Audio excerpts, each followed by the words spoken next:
Ladies and gentlemen, thank you so very much for tuning in. Eric H526, Luke St. Martin, thank you so very much. To my super chat, thank you very, very much for your support. Your support is greatly appreciated, ladies and gentlemen. And again, to my super chat, thank you, Eric and Luke. Thank you as always for being amazing moderators. Ladies and gentlemen, there is a lot to talk about. We have a lot to talk about. And without a shadow of a doubt, President Trump, the 45th president of this great country, controls, the future of the Republican Party is in Trump's hands. Thank God. Do you want it in Mitten's hands? He put his dog on top of his car. He's a good Republican. Mitt Romney is a good Republican. He put his dog on top of his car. He's a good, wholesome Republican. Mitt Romney. Do you want somebody who is okay with never-ending counterinsurgency conflicts? Do you want somebody who is pretty much the same as a Democrat on foreign policy? No, I do not. I used to be the biggest Bernie Sanders booster on the internet, according to the Huffington Post. I used to be the unofficial scribe of Sanders' most hardcore voters, according to the Washington Post. I will never vote alongside the Lincoln Project. I will never vote for a political party that allows the Bush, Cheney, and Rumsfeld, the people who presided over the worst foreign policy decisions, the absolute most horrendous foreign policy decisions. I will never be associated with a political party that allows these people to keep Americans in regions of the world that we should never have been in for 20 years. We don't even have a specific definition of winning. Why are we there? Because Russia? That's not what President Obama talked about. He put in 2014, 2015, I wrote in The Hill. I have a section on hagoodman.com against counterinsurgency conflicts. H.A. Goodman's writing against counterinsurgency conflicts. Read that section, ladies and gentlemen. I have articles, op-eds published in The Hill, the Jerusalem Post, the Roanoke Times, the Huffington Post. That is the most important issue we face as a country. Just because CNN and MSNBC and the New York Times and the Washington Post don't view that to be the most important topic doesn't mean it's not. The most important topic we faced, the most important issue we face is never-ending quagmires. And President Trump today stated, we need to get out of those regions of the world. He said he saw the caskets of fallen Americans. He said he's seen the families. And he acknowledged that we need to get out. This is why I voted for President Trump. This is why a lefty, former lefty like myself, would vote for President Trump. Also, the Second Amendment is important. I support law enforcement, but I also understand that, like in any field, there need to be changes. You don't abolish hospitals because there's medical malpractice. You address the medical malpractice. You address the issues. How many attorneys or doctors or, how many industries have seen, legal issues, legal problems, or horrendous things take place? You address law enforcement without defunding or abolishing. You have to fix the problems. And if there are problems, there are systemic issues, you fix them through training.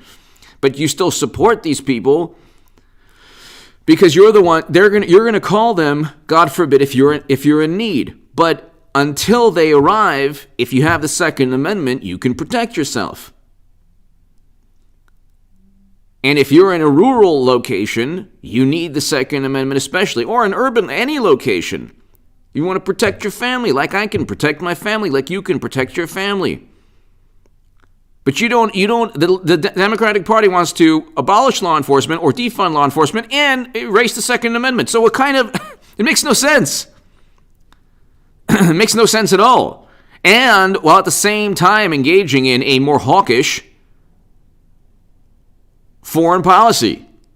So the Second Amendment, very bad at home, but apparently okay abroad in other countries.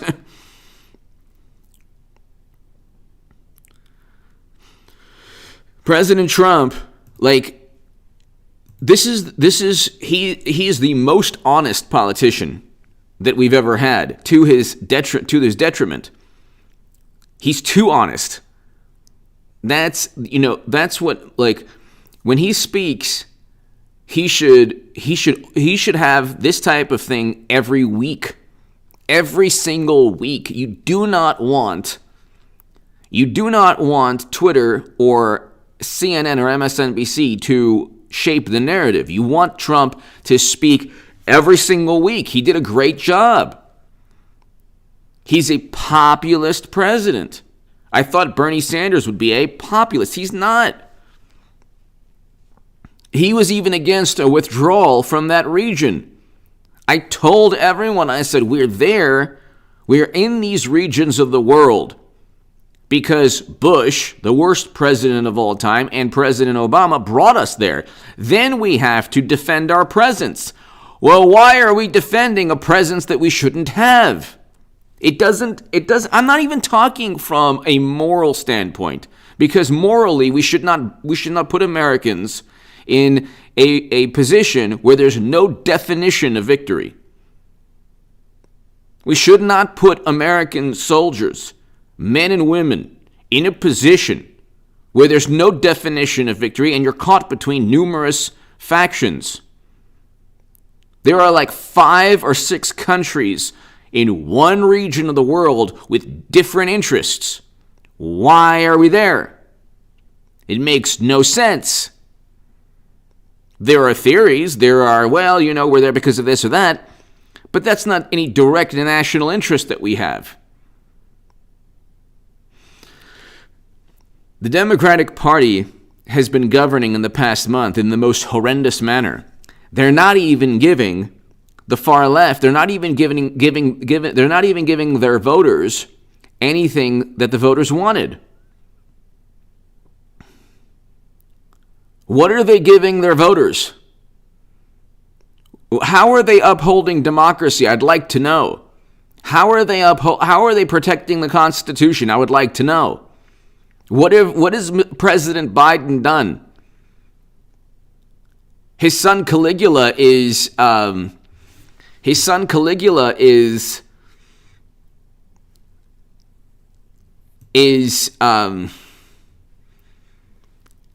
being investigated for his taxes.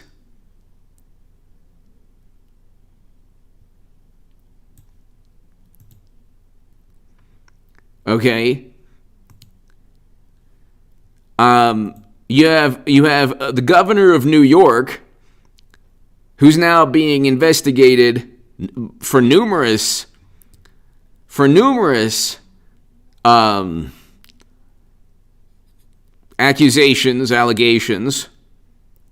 The Lincoln Project is being investigated for numerous allegations. Every person or political group that was utilized as the foundation, the moral foundation. I have to say, I was thinking the past couple of weeks,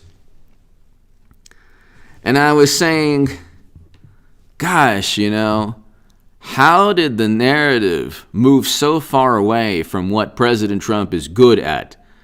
And then today happened, And it's like, I listen to Trump. Yeah, he's right about that. Yeah, he's right about that. Yeah, he's right about that. Yeah, that makes sense.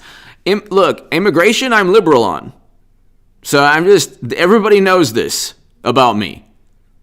I have dreamers who are friends. I know people. So if I would want them to become citizens tomorrow. That is, in terms of, a wall and all that. That's different. I don't see that as a big problem. But in terms of citizenship, I would want, I'm liberal on that issue. Very liberal. I have friends who are dreamers. I want them to become citizens. But Second Amendment, foreign policy, economic policy, tariffs are a good thing. Tariffs are a very good thing. Tariffs are not a bad thing. The future of this planet is not going to be, the future of this planet is China and India. We're third. We might be barely third. If Democrats run the country for the majority of time in the next 30 years, we'll be fifth or sixth or seventh. The future economically is not. It could be bright for us, but we'll be third in the world. We won't have the economic. We might still have the military clout, but we won't have the economic might that we once had. Okay. Tariffs worked it's a short-term tactic. It's a populist tactic. It's a short-term tactic. Okay? And the CEOs, especially of steel companies, asked for that to take place.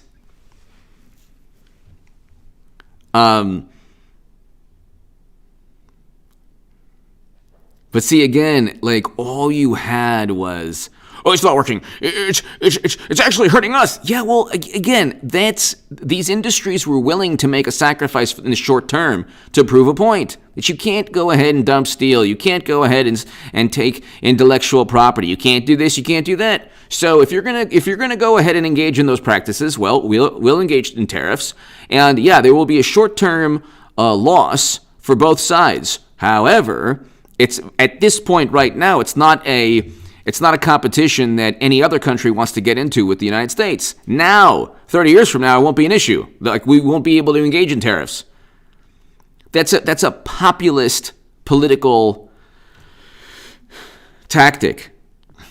Okay, the Trans-Pacific Partnership is horrendous. They're always into these multilateral agreements. We're doing better than countries in the Paris Climate Accords.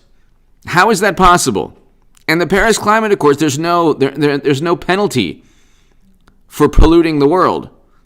There's no penalty. It's just you agree, and there's no way to enforce the agreement. And then Biden says, well, we're going to have a nuclear deal with this country. Oh, by the way, we just engaged in a hawkish foreign policy tactic against proxies of those countries. Now, if that doesn't fly below the algorithm, I don't know what will. We're going to trust, J-Spot 51. Didn't Trump? Exactly, he did. He certainly did. J-Spot 51, he certainly did. Democrats, of course, said no. Ichkandidi, hello. Michael, hello. Ichkandidi, hello. Thank you, Ichkandidi, thank you. J-Spot 51, love the name, Ichkandidi. Pamela Brown, I'm addicted to this. Pamela. Thank you, Pamela. Thank you, Pamela Brown. The worst thing to ever happen to liberals and Democrats is that they govern. It's the absolute worst possible thing, because now they have to deal with the left. The far left is now actually realizing, because I see I've left that world, but I see what happens in that world, and I think that it's a guilty pleasure watching me for some people. And I thank you. If you're on the left still, if you're a Bernie Sanders supporter, if you're a progressive, you still watch me, God bless you. I love you. I appreciate your support. Believe me, you don't have to tell anybody. You don't have to tell anybody. If it's a guilty pleasure, thank you so very much, and I appreciate you watching. Pamela, HKD, JSpot51, thank you. But the far left got nothing. They got nothing. They spent 4 years every single day, and look, like I said, President Trump gave them the fuel. But every single day, they obsessed over Trump's tweets. It was democracy. It was being tarnished. The Constitution was being ripped apart. And now you see, like, the Lincoln Project and Andrew Cuomo couldn't happen to better people. All their skeletons are now out of the closet. All their skeletons are now out of the closet. All of their skeletons, ladies and gentlemen. You have a situation where all President Trump had to do is just get off social media for the love of God. This was great. He was able to speak. It was great. There was nothing wrong with this. This was fantastic. He was able to take control of the narrative, take control of, like, you don't want people to write your history. You want to write your own history. You don't want people to put words in your mouth. You don't want people to define you. You define yourself. You define yourself in this life. You cannot allow people to define who you are. You can't tell others to say, okay, give everyone else your thoughts on who I am. And that's what President Trump, unfortunately, for a little while was doing. He would come out with a tweet here and there, but, he maybe would have a speech, in the Oval Office or whatever, or the Rose Garden, and of course, CNN journalists would be right there. I just want to let you know. Where's President Biden, has he spoken? Trump was in front of the White House press corps all the time. All the time.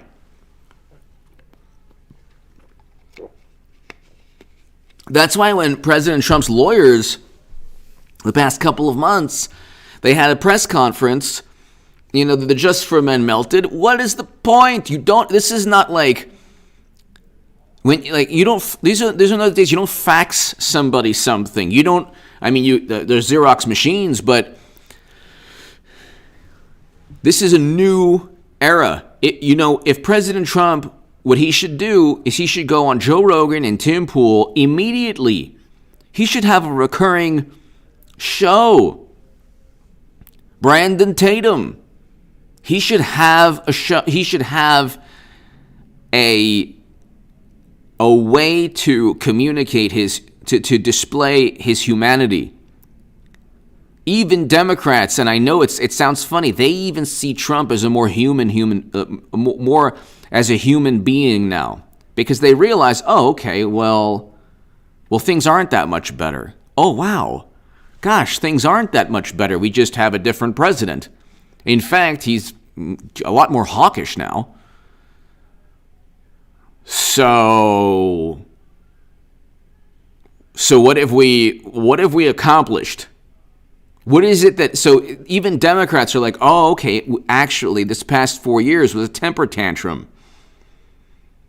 It was a temper tantrum of epic proportions. Deplorable Brian! Goodman, do you agree with Trump saying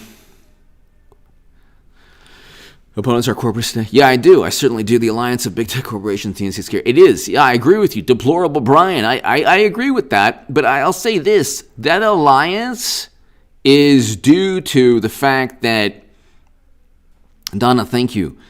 deplorable, Brian. I agree with that, but that is due to the fact that you have Ben Sasse and Mitt Romney and Lisa Murkowski and Susan Collins and Kinzinger and Cheney and the Never Trumpers.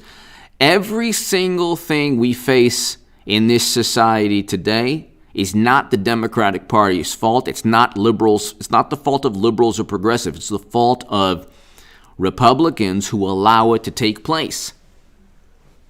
If you are, think about it this way: you are Kinzinger and Cheney. You vote alongside, and what was his name? Cassidy. He voted 90% alongside Trump. The others voted 92%, 90% alongside President Trump. Mitch McConnell, 90%. They vote almost entirely along President Trump, what President Trump wants in terms of legislation, in terms of voting in his interests. But they get the media, they get admiration and love from media because media doesn't care about voting, or they don't care about actual legislation. They care about image. The image is that this Republican is standing up to Trump's personality. He's standing up to Trump's personality. His personality. Personality. They're standing up to Trump's personality. And so it doesn't matter if you sided with Trump 90 to 100% of the time. You're standing up to him, but not in terms of Congress.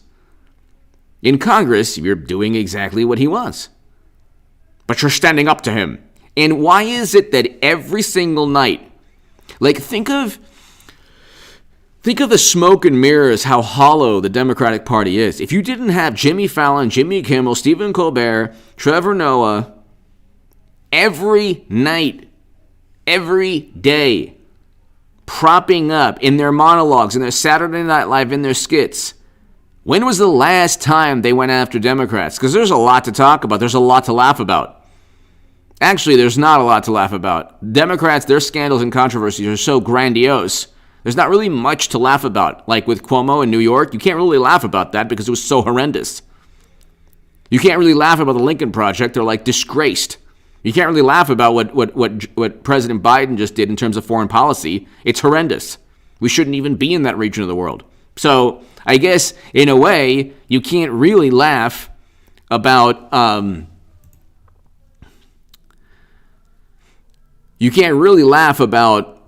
how Democrats are governing because they're not governing in a very good or just manner.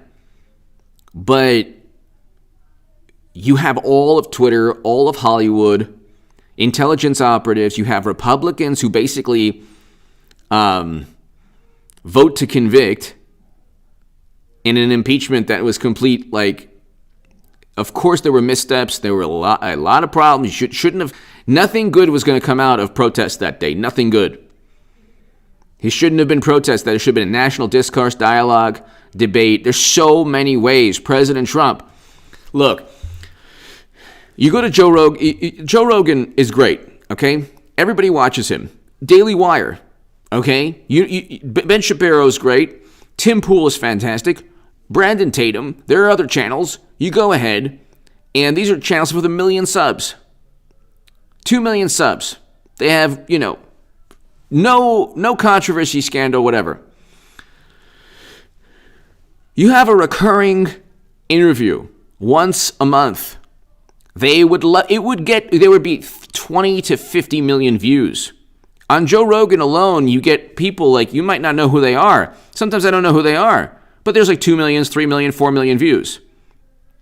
You get a scientist that speaks to Joe Rogan about, celestial bodies. It's 3, 4 million views. You think of Trump, and you know what? He could, it would be a way to, show how human he is. And if Joe Rogan says, asks some tough questions, it wouldn't be like a CNN anchor. It would be look, he wouldn't try to, because he's had conservatives on his show or he's had Trump supporters. So it would be the best thing for President Trump. The best thing. It would be the best thing. You would be able to see him, he needs to show that he's human. He needs to show that he is a human being. He's not a despot or a tyrant or a totalitarian. Those are on the left. You can't say certain words. You can't say certain things. They have an apparatus. Democrats immediately, if you are an obstacle, either on the left or as a conservative, immediately, the New York Times, the Washington Post, CNN, MSNBC, Vanity Fair, Esquire, the Daily Beast, BuzzFeed, all of them. There's like 7, 8, 9 publications in addition to the top newspapers like the Washington Post, New York Times. All the editors will converge. They will all get the same memo. So you have all the political discourse in this country being run by people who just want Democrats to win. And there's no way to actually, there's very little, today was an opportunity to see Trump, hear him speak and talk about things. Yeah, he's right about that. He's right about the Second Amendment. He's right about foreign policy. He's right about certain economic policies. He's right about a whole bunch of things. He makes points, a lot of points that you don't hear. And then what they do with the fact checking is hilarious. Democrats don't like, a great many liberals, they don't like an ongoing debate. So what they'll say is fact check. This is a misleading claim. In other words, it is an ongoing debate or discussion that you've now labeled as over because you've said fact check. So claim misleading. And then you give a rebuttal. But guess what? There's a rebuttal to your rebuttal. That's how arguments and debates and discussions work. But they'll say fact check, misleading. And you know what? And here's another vantage point to look at. The end. We rate this wrong. It's like, well, that's not what a fact check is. You're basically just giving a rebuttal in an argument. You haven't checked any facts. Private info.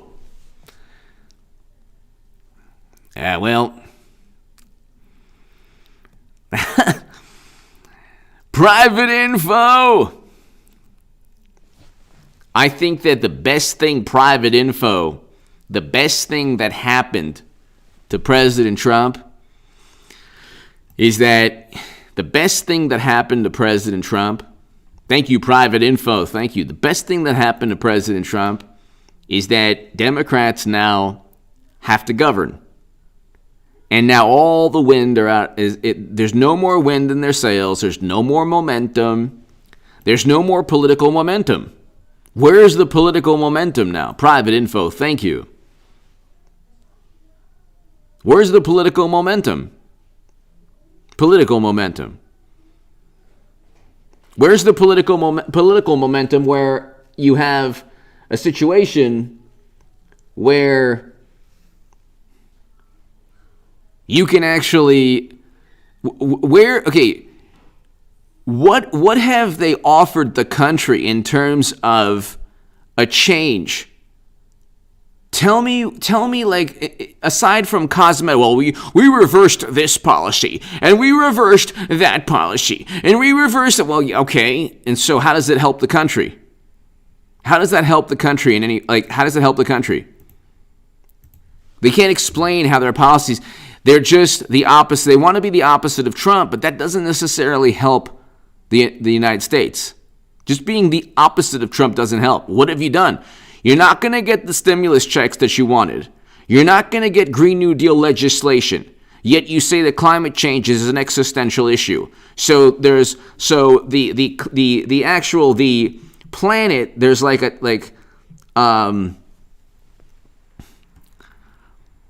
there's going to the future of the planet is at stake, but you haven't passed any Green New Deal legislation. So you're a hypocrite, and you're a liar, and you engage in just hyperbole and extreme rhetoric. I mean, they had to actually put words in Trump's mouth. He said Drano. He said Drano. It's like, no, he didn't. He said they were fine people. No, he didn't. Look at the C-SPAN quote. He absolutely did not say that. Oh, he said it was a hoax. No, he never called the pandemic that. Another lie. They never judged themselves the way they tried to judge and condemn Trump. They never looked at themselves. And it's good. I mean, today was great because he just needs to do this more often. He needs to do this more often. He needs to, he waiting for the Orange New Deal. Exactly. Donnie Danko, hello. He needs to do this more often. I mean, this was very, very good. This was very good. And it was a way, ladies and gentlemen, look what's taking place with New York's governor. It's a catastrophe. It's an absolute, and God bless the people of New York. God bless the people of New Jersey. What happened there was a political catastrophe. And you saw media propped him up like they do the Democratic Party. There's a book. Here, you want to read the book? You can get it on Amazon. Let's see. You can get, oh, isn't this fantastic? Leadership Lessons from the Pandemic. Andrew Cuomo. You would be better served buying a cookbook from Jeffrey Dahmer. Or a book on navigation from the people of the Titanic.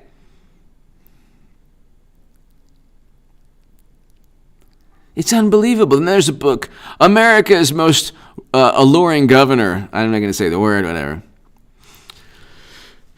What did this man do and he speaks in this hilarious way.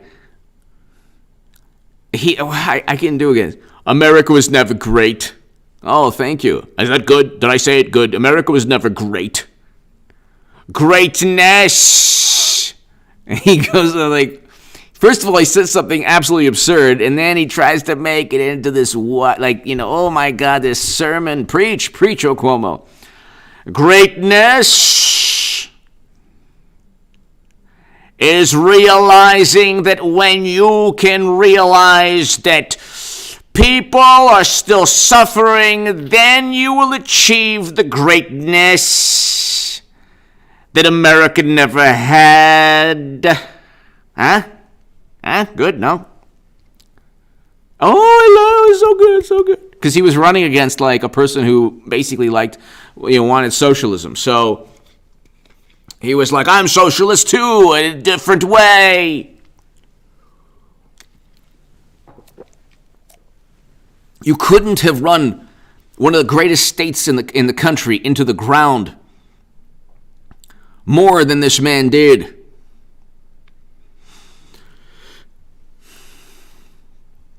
Victory Garden, hello. And then he got caught with his pants down, literally. But then he got caught with messing with the numbers. And then he's like, there was a vacuum in terms of data. And the Trump Department of Justice went after us. Could have been a coincidence. Everything he says is emphasized. The last word is emphasized. And he gives the dramatic pauses. And he says in his dumb press conference, when he got caught, because even Democrats, one of the Democrat Ron Kim, very courageous, went after him about messing with the numbers, giving false numbers. So then he goes, there was a vacuum in terms of numbers. And when there's a vacuum, something comes in the vacuum and gives you the wrong data on what we had. So you were given wrong information. You have to listen to him. He sounds like that. P. Ramos! I love it, HA. So glad I was able to join a live feed. I certainly missed them. Keep up the good work. P. Ramos, thank you. P. Ramos, thank you. Thank you, P. Ramos. Thank you so very, very much. Thank you so very, very much. I appreciate that greatly. Thank you. He says, well, P. Ramos, everybody here, he says, well, we gave the numbers to the DOJ, and we didn't have the numbers anymore because we gave them, like we would give them, a bunch of, donuts, and they ate them all, and we had to make new ones. So we had numbers, and the Department of Justice had the numbers, and we couldn't give the numbers to everyone else, so now people have filled in the vacuum with numbers. It's like, you don't even have the correct numbers because it was so horrendous, because your decision-making was absolutely the most despicable failure, the most failed leadership. You couldn't even lead one of the greatest states in the country in a more despicable, nefarious way.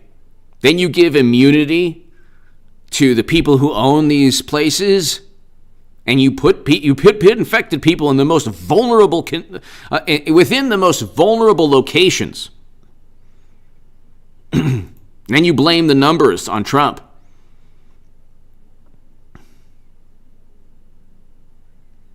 James, thank you. But you have to, if you watch, see, I would go ahead and you'd be able to hear him, but I swear to God, they demonetize you now if you even play if you play a clip of somebody, like a politician, speaking, it's you'll get demonetized. But if you listen to him speak, it's so hilarious. He's complete. At least Bill Clinton is different. Oh, I is. Oh, I can't do it now. Hold on. Oh my goodness. I is not having relations. I is not. How can I? You ask me, am I? Well, now I'm talking to you. I is. No. I didn't have relations. I'm talking to you right now. How can I have relations when I'm talking to you? I can't do it anymore. Oh my goodness. I'll do it later. But P. Ramos, thank you so very much. All you have to do is, and see, the thing is, if this was any other time in American history, and by the way, this book is 53, oh, no, sorry. How much is this book? If you have leadership lessons from Cuomo, for what? $18. How is this $18 hardcover and $19 paperback? What? What is the? How does that make any sense? In this book, there are numbers that, you can get it fastest delivery tomorrow. My God. Well, let's read the Washington Post. An impressive roadmap to dealing with the crisis as serious as we have. Really, Washington Post? Wow. He unified people. Oh, okay.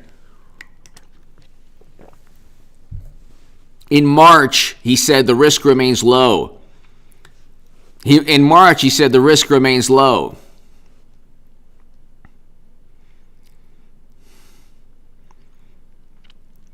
There's no need for undue anxiety. Could you imagine this, man? It's they're all so slimy. All these Democratic males are so slimy. You were looking for numbers in a vacuum. That's where you went wrong. He gets upset with people, and he gets he raises his voice to shut them down. That's how he speaks to every. And then, can you imagine if Trump did that? Trump, he raised his voice. You know who else raised their voice? Mussolini. Yeah, it's true. There's the correlation. They always do this. They always do this. It's really unbelievable. It's really unbelievable. They're always so like slimy. And they get caught like Caligula. This is like, you could never do this. Biden's son, wonderful son Caligula, has the most like the photos. Oh my God, if Donald Trump Jr. had these photos, oh my God. No, it's unbelievable too, because in a nation of 320 million Americans, how is it that those photos are not all over the place? But you better believe if it was Donald Trump Jr., all the publications would have just looked at those photos. Oh my God, an example of immorality? Immorality? And of course, they swept out. We have to suspend the New York Post's Twitter profile because these were infiltrated by the Putins. And then, of course, then after, you know what? Oh, by the way, the federal government's looking into his taxes. Yeah, it's true. Well, that's what we couldn't talk about for 2 months. Gee, what a coinkydink. What a coinkydink. That's really, really, gosh, just a coincidence, I guess. That's, President Trump, what he needs to do is he needs to find a way to circumvent.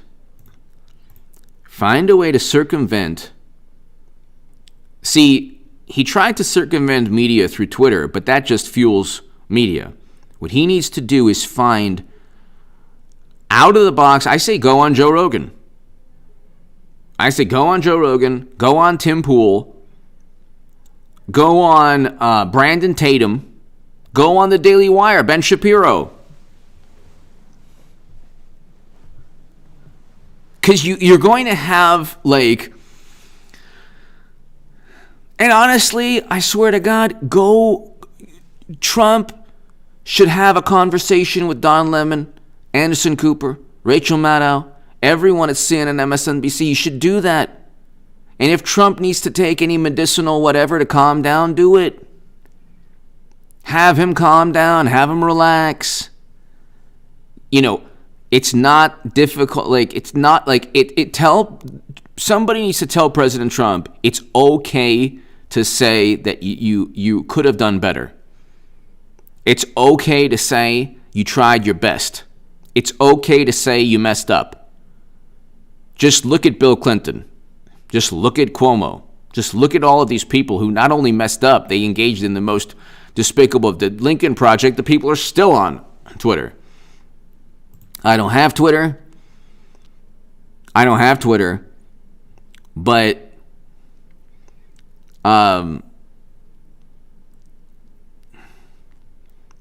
he needs to, President Trump needs to communicate. This is going to sound corny, but he needs to communicate his humanity.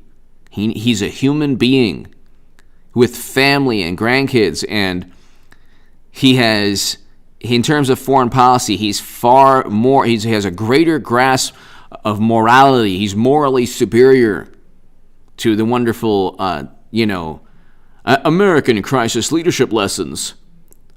Why would you? All the numbers in this book are no doubt completely conjured up.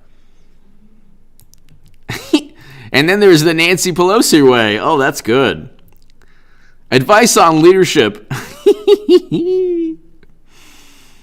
Oh my God, that's hilarious.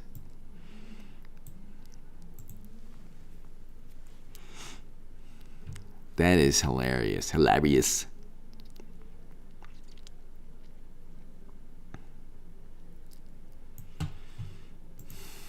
That is just great.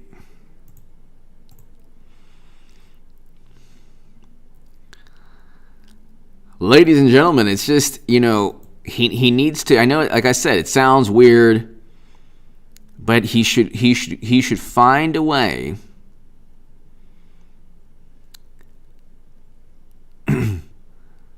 he should find a way to simply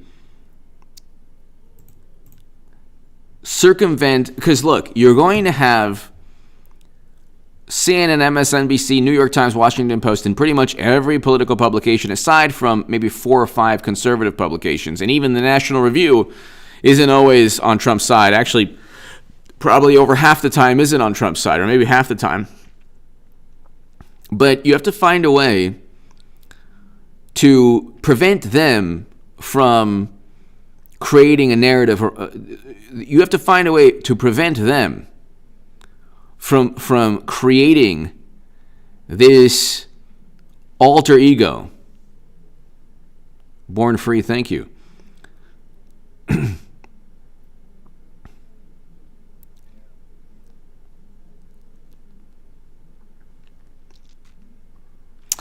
No, I don't. Trump is not a deity.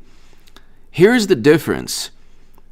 You worship a deity. I happen to like Trump because he gives something to his voters. This is something Democrats don't understand, or especially progressives, because they don't get anything from the Democratic Party. I get somebody who removed our presence from a region of the world we should never be in. I got somebody who was less hawkish. I got somebody who engaged in tariffs, not the Trans-Pacific Partnership. I got somebody who allocated more funding to historically black colleges and universities than any president ever. I got somebody who, in President Trump, was able to. I got somebody who signed an executive order combating anti-Semitism on college campuses. Okay? I got somebody who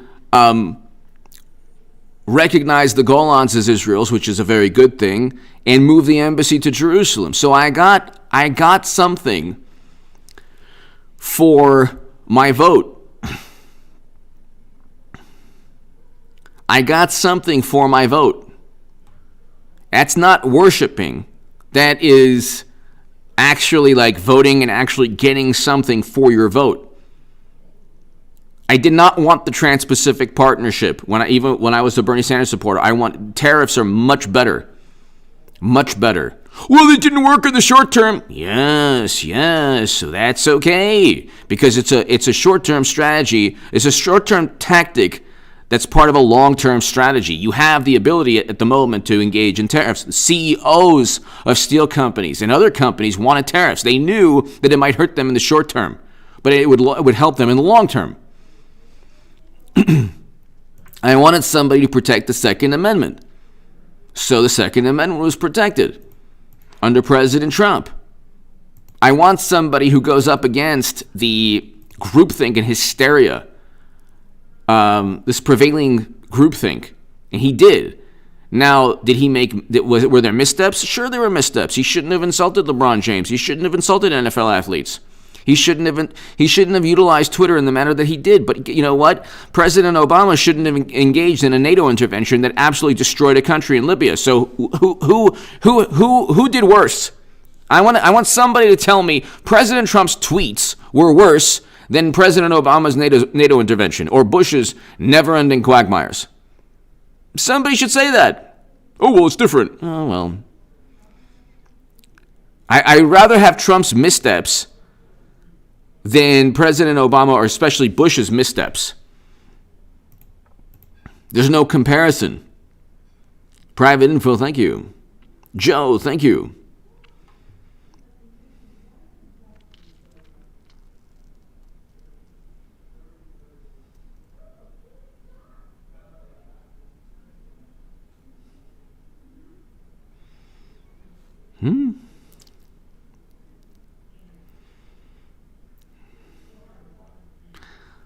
I don't really. Well, anyway, it's not about saving. There's no like. I don't think people like when people say like that. That's a kind of malicious tactic when people say you're worshiping him. Like, no, I actually like his policies. Why don't you just worship him? It's like, no, he actually gives something for the vote. Do people worship President Biden? It'd be the only statue that ever fell asleep. It'd be the only deity that, oh my God. Do people worship Biden? They worship Pelosi? No. They think they're getting something. People did worship Bernie for a second, but he turned out to be a fraud, so politically.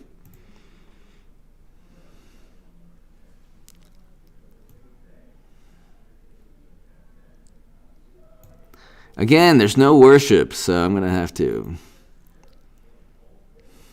It's not about worship. Just because you like somebody doesn't mean you're worshiping them. If I have a debate and say, well, Michael Jordan's better than LeBron James, and then the rebuttal is, you worship Michael Jordan, huh? You probably have a shrine. You probably have his Jordans and posters and, Bulls jerseys, and you worship him. You worship him. Don't you worship him, huh? You worship him. No, I just like him better. Or he's, the best basketball player of all time. What do you want from me? It's like, no, you're not worshiping somebody because you like somebody else. You're not worshiping somebody because you believe that you're getting something for your vote. So, President Trump is a good president in terms of his accomplishments. Here, Sacha Baron Cohen jokes about Donald Trump contesting Barack. It's like that's all they have. They have been. If you don't have, nobody has ever asked them to explain or address President Obama's NATO intervention, which was a worse mistake and tragedy than anything Trump presided over. And if they say, well, no, it's not, it was NATO, well, who led the coalition? Who pushed? It was Biden, Clinton, and President Obama. What were the repercussions? Imagine if Trump had engaged in that foreign policy. Instead, you had peace deals, Abraham Accords. First president stepped foot in North Korea. We had record low unemployment throughout most of President Trump's tenure. He didn't leave us with a horrendous economy. You had the largest economies in the country that had the worst outcomes in terms of the pandemic and the highest unemployment rates. The top 12 highest unemployment rates are Democratic-run states. Aussie woman! Aussie woman, thank you. Thank you, Aussie woman. Private info. MJ was much better. Yeah, Michael Jordan, I don't see any comparison between anybody. Well, you could say Bill Russell, or you could say Wilt Chamberlain or Kareem Abdul-Jabbar, but Michael Jordan, for me, is the best basketball player of all time. Aussie woman, thank you so very much. Aussie woman, thank you. Thank you. Aussie woman, thank you so very, very much. Aussie woman, thank you so much. I hope all is well. Private info. Thank you, private info. MJ was much better. Private info, thank you. It's just, if you live your life to condemn and judge,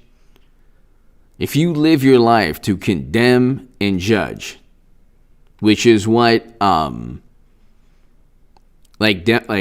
people on social media, especially Twitter. I don't have Twitter. I haven't had Twitter for close to 3 years now. But if you live your life to condemn and judge, which is what Democrats live their lives to condemn and judge. You don't want if you're President Trump, you don't want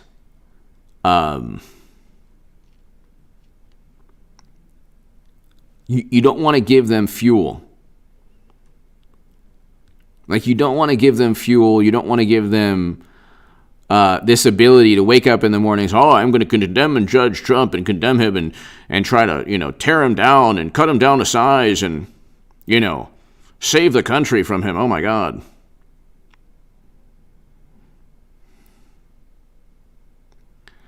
And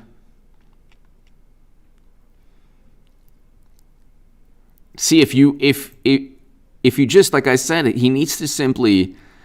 President Trump simply needs to find creative ways to communicate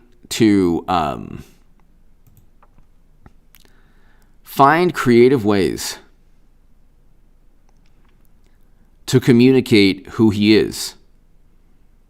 It could be Brandon Tatum, it could be Joe Rogan, it could be Tim Pool, it could be go on Ben Shapiro. He needs to do more of this. Like, this should be like every month he should have either an interview with a personality that doesn't that isn't out to get him, that actually wants to find out, who he is, what makes him tick. Like, this is the thing. It would be nice to find out. Like, he should probably try to answer this question. It doesn't have to be like this sappy answer. What makes him tick? What motivates him? To most people, power and money and manipulating others, and he's just mean. He's a despot. He's a tyrant. What motivates this man? Why did he want to get into politics? And he can say, look, I didn't like where the country was going, and so, or whatever. They ask so many softball questions, so many sappy questions of Democrats. Oh, tell us how you thought about this. And like I said, every single night, he's going to have to address the fact, Republicans in general, but that's not going to happen until 2022 when President Trump officially takes over, once all these never-Trumpers are primaried, then they could just join the Democratic Party. Not that difficult. You side with Democrats on, well, that's the thing. They side with Trump on most things in Congress, which is hilarious. But you simply find a way to communicate that you're a human being. You're a human being. And you're a human being with the same emotions as the people who don't like you. That's what he really needs to communicate. The people who view him as this horrible monster are human beings also. He needs to find a way to say, look, you might not like my policies, but in terms of who I am, I'm not this monster that you think I am. That would be good. I know that sounds idealistic, but that would be good.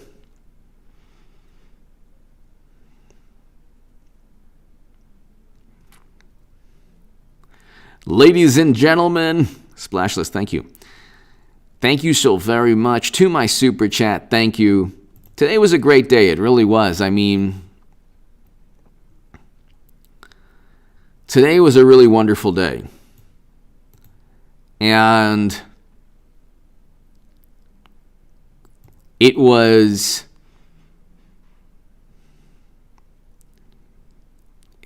a way for people who thought that President Trump was for anyone who thought that this man was for anyone who thought that this man was going away, that's the opposite is true. Ladies and gentlemen, thank you so very, very much.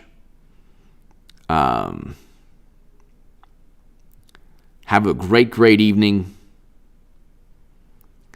To my super chat, thank you. Eric, Luke, thank you. I'll be back, ladies and gentlemen, tomorrow, like around 7 p.m., 8 p.m. And God bless you all. Have a great evening.